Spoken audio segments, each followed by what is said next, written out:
wanted to take a minute to introduce myself. I am Pastor Nick Daleo, the lead pastor here at Proving Ground Church. I want to thank you for stopping by our channel and enjoying today's sermon. If this ministry has been a blessing to you, whether it's your first time watching or maybe you've been watching this church from afar for several years now, either way, I'd like to offer you the opportunity to partner with us.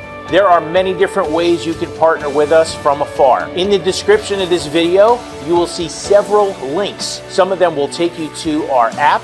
Some of them will take you to a page where you can partner with us through there. You can also send a check through the mail. Our address is 1 Proving Ground Road in Lakehurst, New Jersey. The zip is 08733. We couldn't do any of this ministry without your financial support. So I thank you in advance for partnering with us. Enjoy today's sermon. Hey, let me ask you a question. It's funny, last week we did the first in our series of idols, and I spoke very briefly about the phone thing. After service last week, there was a get-together with someone in the congregation who had just moved into a new house. And so they were kind of having a housewarming thing. So there were some non-church people there, but there was a lot of people from the church there. And it was funny when I walked in, because we walked in a little late, and everybody with their phones were like, and then they started, Pastor Nick, I just have to check something real quick. I'm not the phone police. Please, you know how hard it was for me to be there for an hour and not be on my phone? I thought about it, though, as we look at this series and we look at another idol today. How much is too much in our lives? I mean, no matter how much stuff we have, we always want more and more and more. Because we say things to ourselves like, yeah, but I want that. I want more of that. I want that.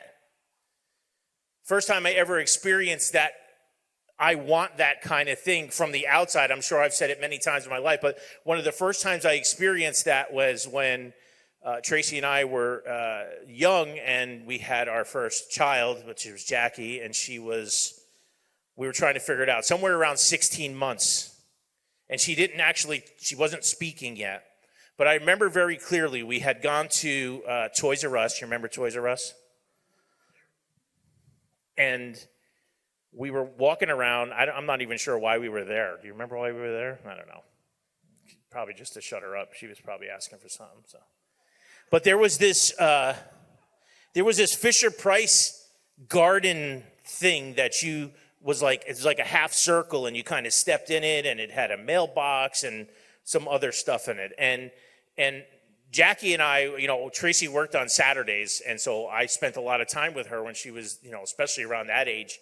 And we did things like I would get inside like little things with her in clubhouses. Yeah, I was a good dad.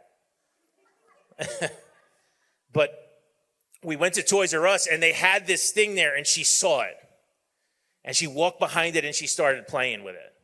And now she didn't speak yet, but we said, come on, Jackie, it's time to go. Well, this was our first experience as parents when your child throws an absolute fit and throws herself on the ground in tears, yelling loudly.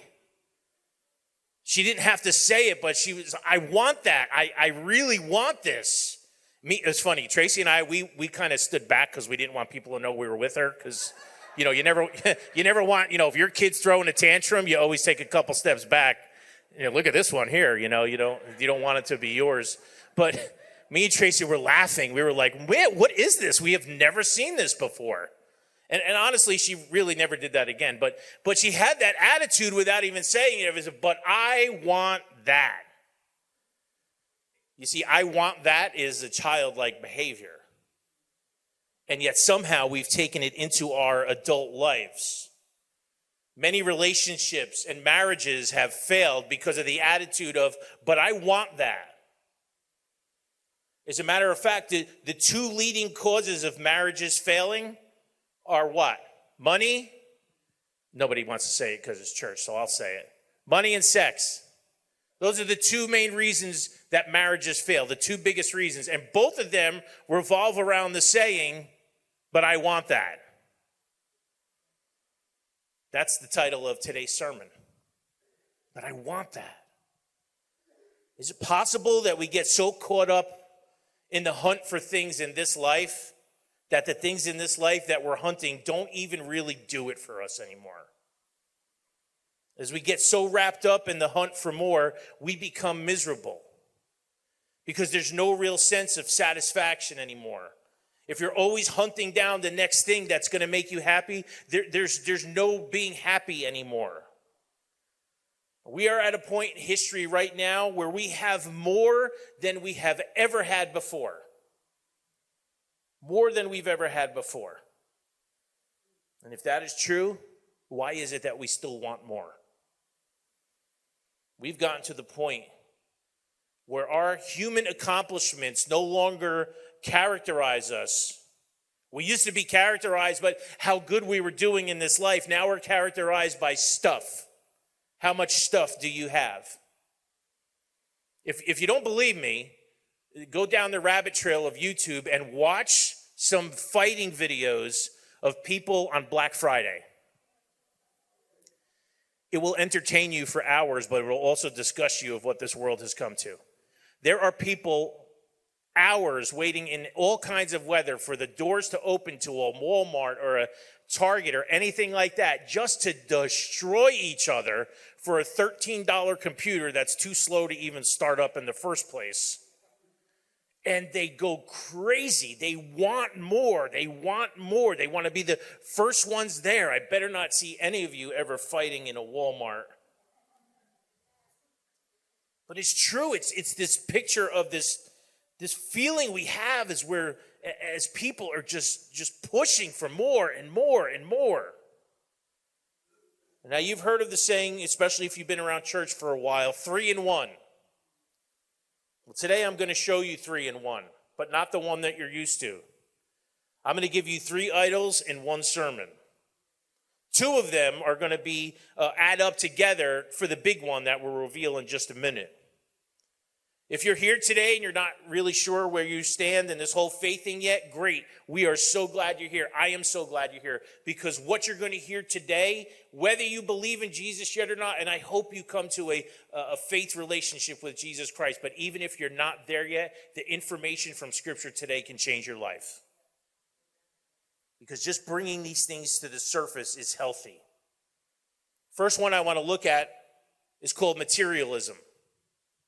Now, materialism refers to people who believe that owning or buying things are necessary to achieve certain goals in their life. Like you become important, I have to get this stuff. Now, these people may be, psychologists will tell you through studies that people who suffer from materialism are they experience higher levels of anxiety, depression, and substance abuse than most other people because they just can't get enough. And it's just not healthy for them. It reminded me of if you're stuck out in sea and you see all that water and you're thirsty, you realize if you drink that water with the salt, you're going to want more of it. It's the same thing with materialism. It's not good for you, but you see things and you keep wanting more and more and more, even though it's not good for you, which leads us to the second one, consumerism. Consumerism is a cultural model that promotes the acquiring of goods and services. It's this drive in people to get more and more stuff. And then it winds up defining your identity. Now, what happens when you don't get more and more stuff is it affects every aspect of your life. They say that consumerism is actually a religion in itself. And almost by every metric, guess what? It's the most popular and successful religion in humankind. Consumer Christianity, it bleeds into our faith as well. Consumer Christianity looks like this. It looks like you put all your needs in the center of God's universe and everything revolves around your needs and God's on the outside, which is the opposite of the way things are supposed to be. But it's tough We're going to be honest today because I'm going to be honest because it's tough, especially as a believer when you look around and you see people flaunting all of their stuff. The rich and the famous, they're everywhere now. It's in your face constantly. All the media and stuff we have at our fingertips. The world is always trying to sell you something else. It's always trying to sell you what you should look like. The best model of something that you should have. It's always there. It's advertised. It's always in our face. But what happens when you don't meet those standards? What happens when you don't get the new stuff? Society is always trying to sell you that new stuff. So today, we're going to look at what God has to say about it. Now, let's be real again for a couple minutes, because if you're like me, you've probably said this before. How in the world, as a society, have we made some people so rich with money and things and stuff for playing a game or for playing music? I mean, granted, it's at a high level. I get it. Sports people, they play at a higher level than most other people would. Musicians, they have a talent that a lot of people don't possess. But I mean, come on. If you're like me, you've asked that question before. The largest NBA contract right now is held by a guy named Jaylen Brown. He signed a 5-year extension deal to play for the Celtics for $304 million. 5 years. That's $60 million a year. The biggest sports contract of all time is a sport that's not even celebrated here that much. It's by a soccer player. His last name is Messi, Lionel Messi. $674 million was his last contract to play soccer. Taylor Swift. Any Swifties here? Yeah, okay. 33 years old. The last tour she just finished up, she is now worth $740 million. 33 years old. She sings well. She apparently tugs on young girls' heartstrings from heartache and pain. Actors, their net worth is ridiculous as well. Tom Cruise is worth $600 million. The Rock is worth $800 million. Tyler Perry is worth $1.1 billion. Has anyone seen a Tyler Perry movie? 3 people. He's the guy that does the family reunion movies and stuff like that. $1.1 billion. And here's one for you. The 3 Kardashian sisters together, the 3 of them, $2.2 billion they're worth. I don't even know what they do. What do they do? So that's the extreme end of the spectrum, right? But I guarantee you, as rich and successful and excess as all of these people, if you were to gather them in the room and ask them the question, if they were being honest, they would tell you, yes, you know what? Life is a lot easier with all of that money, but it is not fulfilling. No one of that stuff or money, none of it matters when you are on death's door. Just ask Steve Jobs. When Steve Jobs died, he was worth $10.2 billion. The best doctors in the world, the best medical care that money could buy, and he still winds up like you and I in the end. Materialism and consumerism are plagues in this world.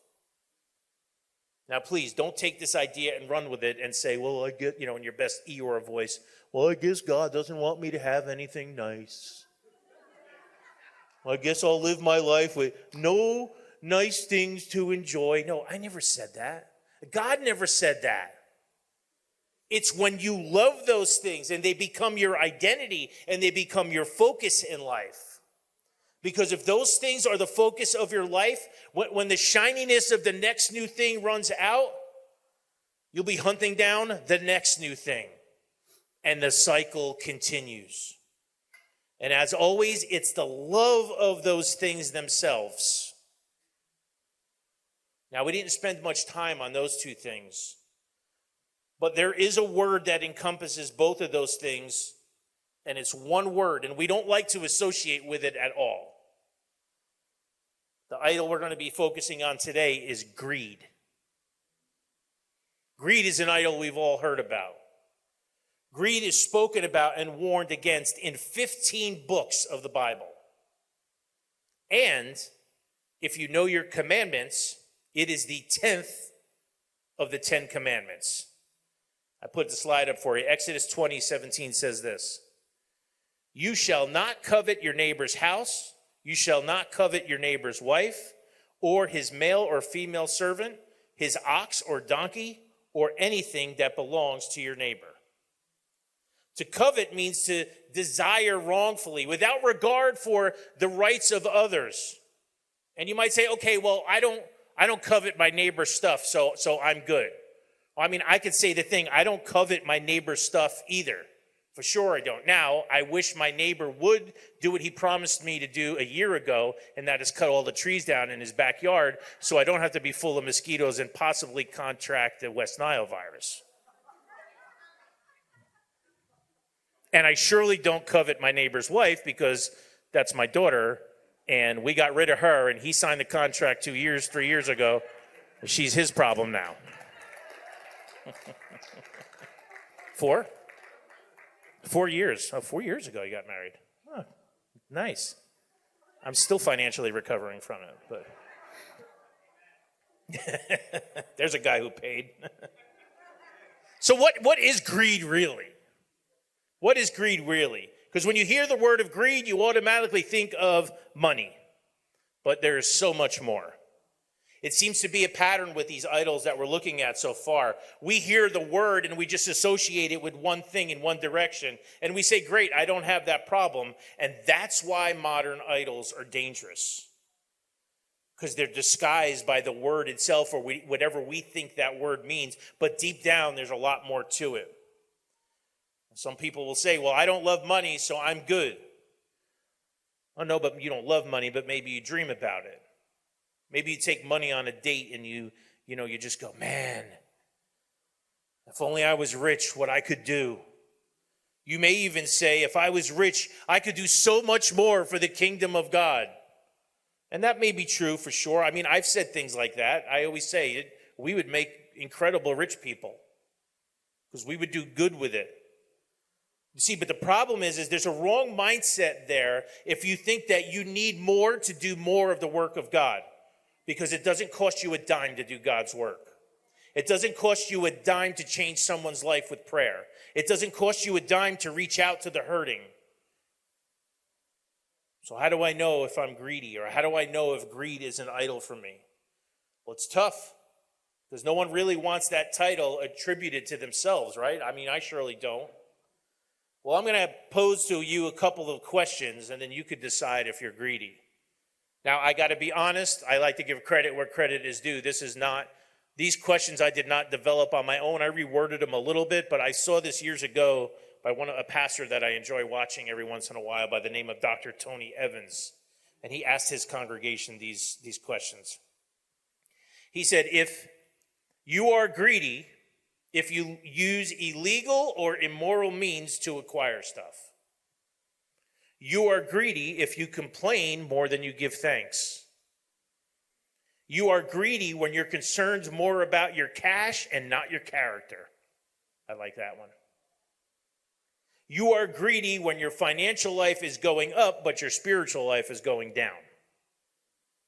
You're greedy when you treat people with money better than people without. You are greedy when you crave something that really belongs to someone else. And you are greedy when you hurt others just to get something for yourself. All of those are expressions of greed. Greed is the leading counterfeit god of today's society.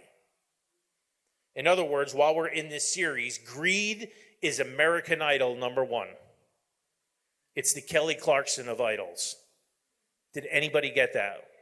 Why is that funny? She was the first winner of American Idol. Oh, come on, people, get with it. I worked so hard on those.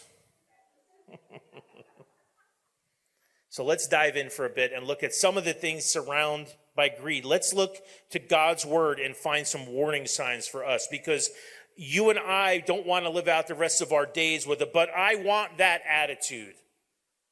Instead, we want to live out our days with a I want more of Jesus in my life attitude. Let's start off by going right to the source. There's 4 Gospels in the Bible, and they all show the life of Jesus from a different perspective. Luke is written by Dr. Luke, who spoke to many, many people in order to get their perspective. So I like to look at Luke's gospel as many people's different perspectives, and Luke puts some beautiful words down for us. Luke records a parable. If you don't remember what a parable is a short story meant to teach us wisdom. Luke records a parable called the parable of the rich fool. Luke is the only one who records it, so this one's kind of unique. I want to read you the whole parable first, and then we will together look and break it down. If you're following along, we're in Luke chapter 12 this morning. Luke chapter 12. We're going to read the parable of the rich fool. Let's start in verse 16. Also want to welcome our online family. You will see the words on the bottom. We hope you are all well. Thanks for joining us online live this morning. Don't forget to say hi in that chat. I read the chats every week, and usually there's 2 people that are like, "Good morning, PGC," and it's like really sad because nobody answers them. Just know that I see them. Luke 12:16, here we go. And he told them, that's Jesus, and Jesus told them this parable. The ground of a certain rich man yielded an abundant harvest. He thought to himself, "What should I do? I have no place to store my crops." And then he said, "This is what I'll do. I'll tear down my barns and build bigger ones, and there I will store my surplus grain. And I'll say to myself, you have plenty of grain laid up for many years, so take life easy, eat, drink, and be merry." But God said to him, "You fool, this very night your life will be demanded from you. Then who will get what you have prepared for yourself? This is how it will be with whoever stores up things for themselves, but is not rich towards God." So here we have a problem with a man with too much. The farmer saw his wealth as an opportunity to please himself. He had no thoughts of others or God. He seemed to be dreaming about it when he says, what should I do with all of this stuff? And then he's like, okay, here's what I'm going to do. And then he actually creates more work and spends more money just to store stuff that's worth more money. So we hear this and we think, well, hey, this guy's a shrewd business guy. Save and have it ready for the future, which isn't a bad thing. But Jesus saw selfishness in all that this man did. And then God called him a fool. Now, if I call you a fool, you'll probably say some childish thing back to me like, "I know you are, but what am I?" But if God calls you a fool, you a fool. Now, the world's philosophy in this whole scheme of things is take care of number one. Take care of just you. But Jesus does not endorse that philosophy. You see, there's certainly nothing wrong with following good business principles or even saving for the future. So how do you respond to the farmer's desires? You and I might sit there and go, well, man, this guy's got the life. He's got success. He seems to be satisfied. He's going to sit back and eat and drink and be merry now. He's got security. What more could a person want? But Jesus did not see this farmer enjoying life. He saw the farmer as facing death. Wealth and stuff cannot keep us alive when our time comes to die, nor can it buy back the opportunities we missed while we were thinking only of ourselves and ignoring God and others. Jesus made it clear that true life does not come from an abundance of things, nor does the world's idea of success and security. This man had a false view of both life and death. He thought that life came from accumulating things and that death was far away, and then God called him a fool. This man is out of time, and that is the one thing that money cannot buy. He tells the man, tonight, you're going to die. Now what are you going to do with all that stuff? What did storing up all of that grain do for you now? Now just think for a moment about the death of this boastful farmer, because we're prone to say, too bad, this guy died just when he had everything anyone could want. But the greatest tragedy is not what the man left behind, but what lays before him, which is an eternity without God. The man lived without God and died without God, and his wealth was just a small little incident that happened in his life. God is not impressed with our money and our stuff. He finishes his parable with being rich towards God. And so we might say, well, what does that mean, to be rich towards God? It means to acknowledge gratefully that everything we have comes from God, and then make an effort to use what he gives us for the good of others and the glory of God. Wealth can be enjoyed and employed. That's the way I was always taught. You can be wealthy, you can enjoy things, but you could enjoy and employ it at the same time if your purpose is to honor God. To be rich towards God means spiritual enrichment, not just personal enjoyment. How sad is it? How tragic is it that people who are rich in this world will be poor in the next? A pretty strong story, and one that really gets you thinking. But it's Jesus' warning right before the story that I want to look at. So before this story, in the beginning of this chapter, Jesus is teaching a bunch of people, a large crowd. The Bible says it's probably around 10,000 people. And this guy interrupts Jesus, and he doesn't even ask Jesus a question. He gives Jesus a demand. He says, hey, Jesus, tell my brother to divide the inheritance with me. Brothers fighting over inheritance money. Never heard that before.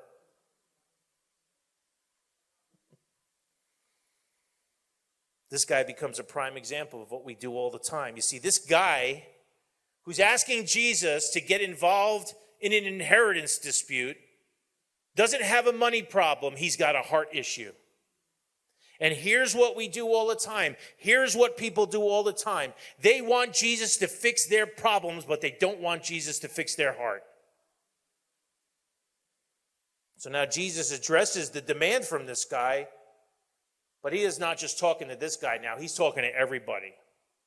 Look at verse 15. This is before our parable. He says this. Then he said to him, watch out.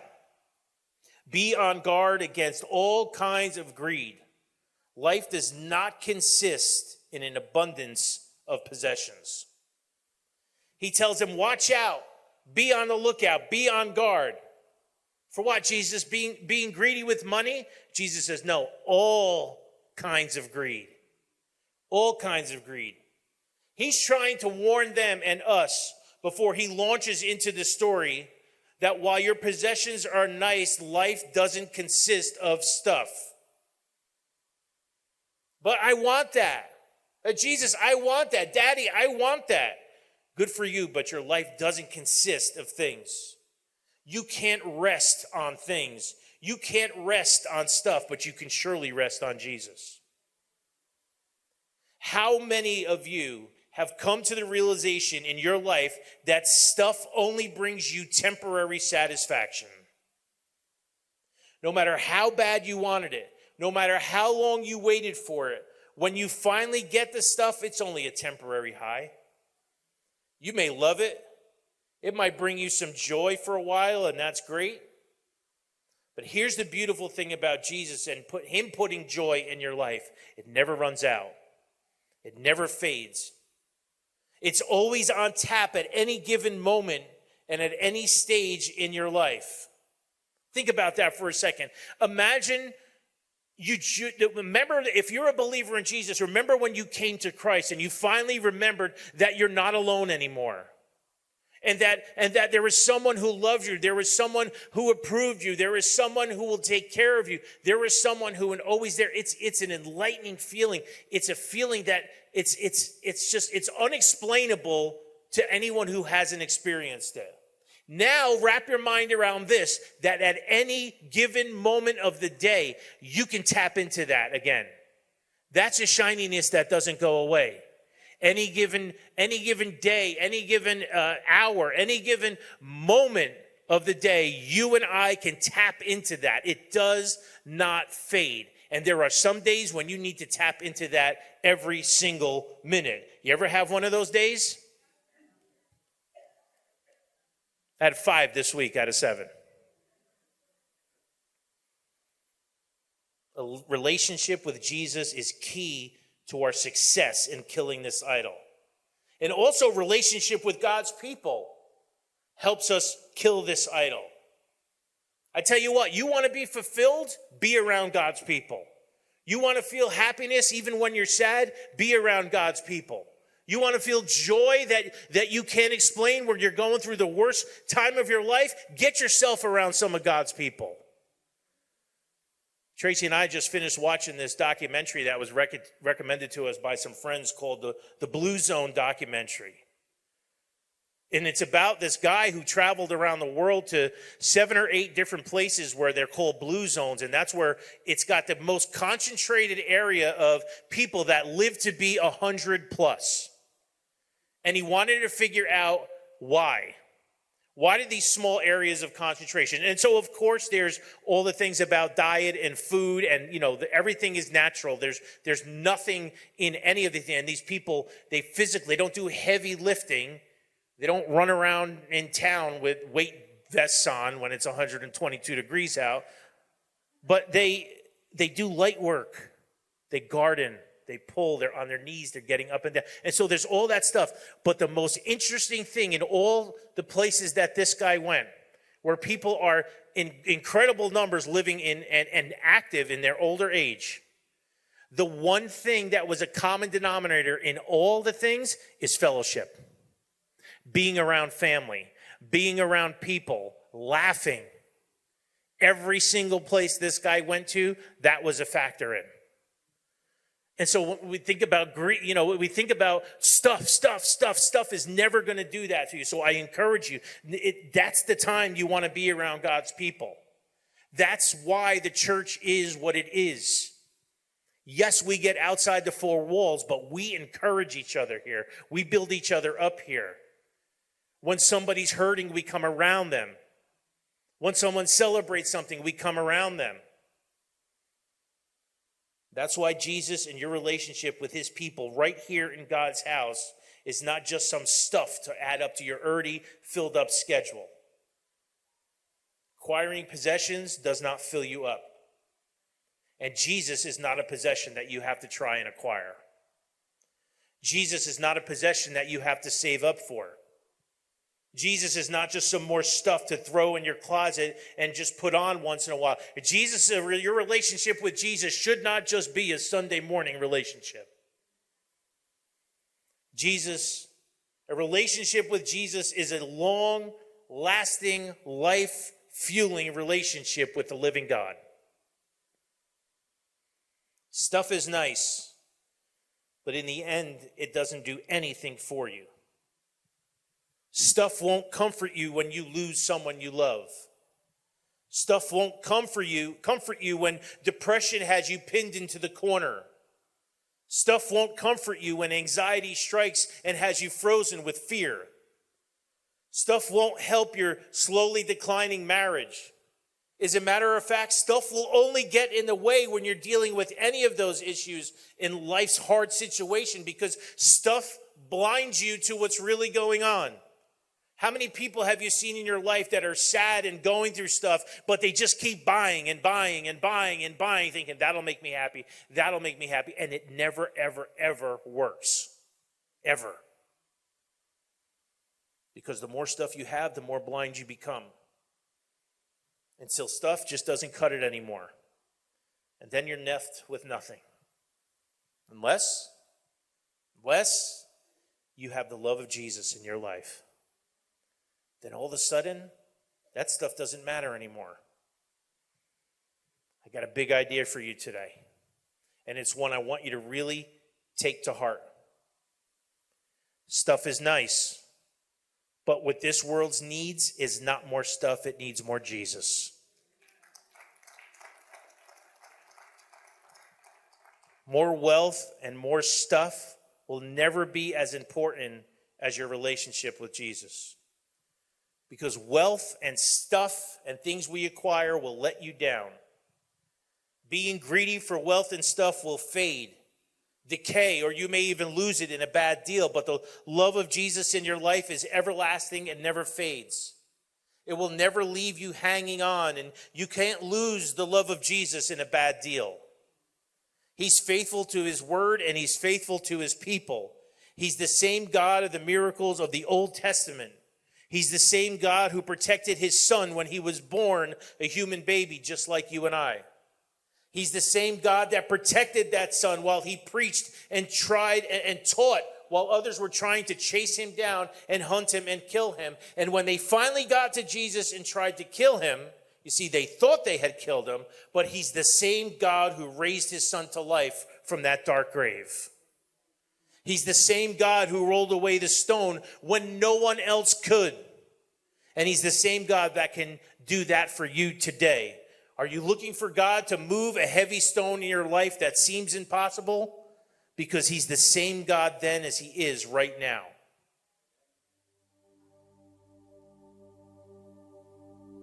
He heard his children then, and he hears his children now. He answered prayers back then, and he will answer prayers now. He was a provider then, and he's providing now.